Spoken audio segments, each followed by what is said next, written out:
ভালো লাগছে।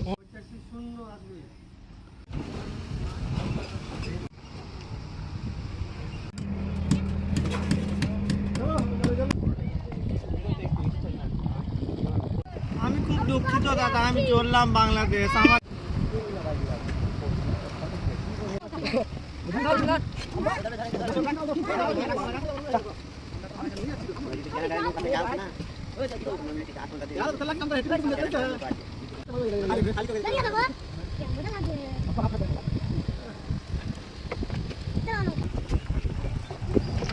দাওয়াত করে ও এগুলা কে যায় ক্রিকেট খেলতে যেতে হয় না, ওর শটবন ম্যাচ খেলতে আসছে, ওটাই নেই যদি ফের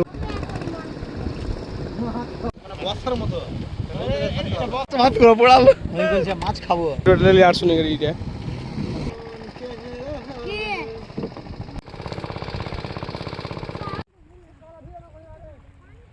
আর বাকি তলাশ মে চলো ভাই চলো। এখানে আমাদের সবজি কাটা হচ্ছে, এখন সেলদা কাটছে, তার ছেলে বসে দেখছে। কি কইছে রে ওটা কেটে দেব। ভালো লাগছে। তুমি কি খেতে চাও এখানে?